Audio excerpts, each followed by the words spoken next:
¿no? Y el índice que vamos a conocer el próximo jueves. ¿Qué es lo que se espera? Sí, las consultoras privadas están hablando de una inflación para de esta semana, del mes pasado, entre 4 y 5%, ¿sí?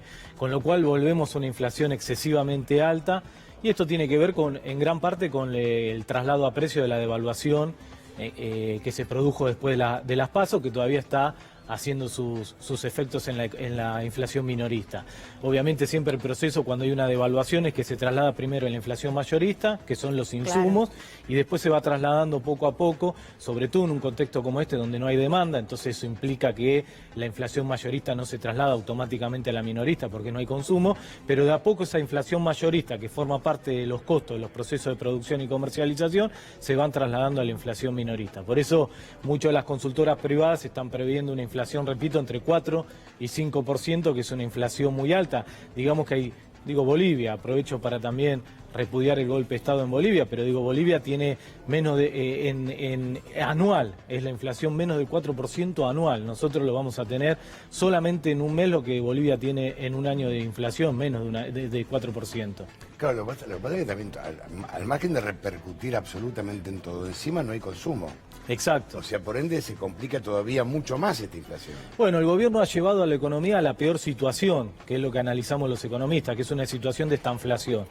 Estanflación es estancamiento económico más proceso inflacionario, con lo cual te lleva a una situación muy grave de la economía, porque generalmente cuando hay estancamiento económico los precios se empiezan a deprimir y empieza a haber deflación.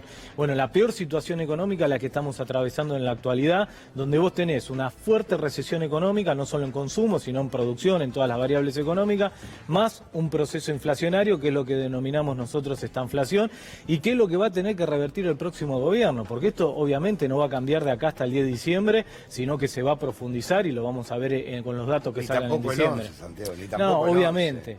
Hay que entender esto, que va a demorar un tiempo, hasta marzo. Va a ser un proceso muy complicado. Sí. Por lo menos hay que empezar a discutir el diagnóstico, porque si no entendemos el diagnóstico, la economía es una ciencia social y por lo tanto hay debates, hay escuelas económicas, pero el diagnóstico es central, porque si vos te confundís en cuáles son las causas de la inflación en la Argentina, después hacés políticas antiinflacionarias que terminan siendo erróneas. Y esto le pasó a este gobierno, porque ellos tenían el diagnóstico de que la inflación era un fenómeno exclusivamente monetario, inclusive cuando le preguntaban al presidente por la inflación, le decía, bueno, eso no es mi problema, eso es el problema del Banco Central. Se desligaba como si él no tuviera ningún tipo de responsabilidad con las políticas antiinflacionarias. Y se cuestionaba la emisión justamente como factor fundamental para que, bueno, después haya niveles inflacionarios. Bueno, y el Banco Central hizo una política monetaria muy contractiva, inclusive después de haber acordado con el Fondo Monetario Internacional.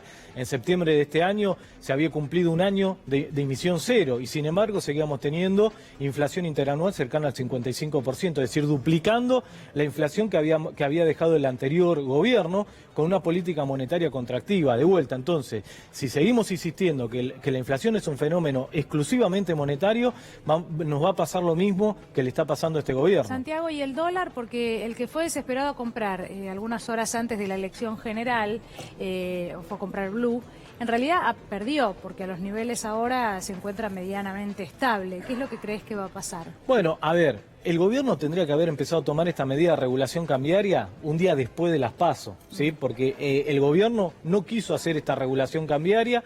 Se demoró, después hizo una regulación cambiaria de $10.000 por mes, o sea, casi no es una regulación cambiaria porque solo repercutía en el 4% de los que compran dólares en la Argentina, y eso nos costó aproximadamente $22.000 millones de reserva, el no haber tomado esta medida después de las PASO. Yo creo que esta regulación cambiaria era necesario después de las PASO porque obviamente teníamos que cuidar las reservas del Banco Central, pero la tomó tarde. Ahora bien, el próximo gobierno no va a poder desmantelar esta regulación cambiaria, y yo creo que además hay regulaciones cambiarias que las debemos sostener en el mediano plazo. Hay que ver qué empieza a pasar con el dólar paralelo y el dólar contado con liqui, porque obviamente ahí es donde va a empezar a haber presiones, porque las empresas que no pueden comprar dólar lo hacen contado con liqui, o también en el paralelo.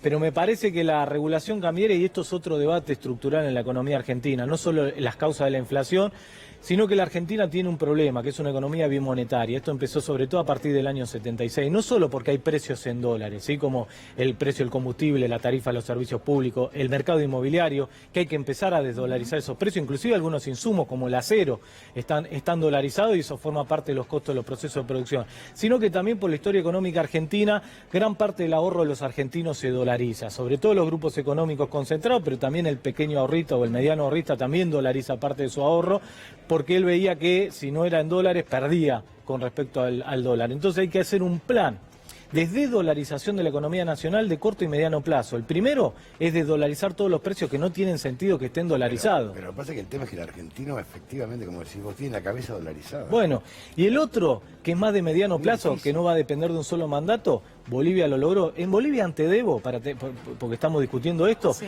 el café y el taxi se pagaban en dólares, sí, es decir, no aceptaban el peso boliviano.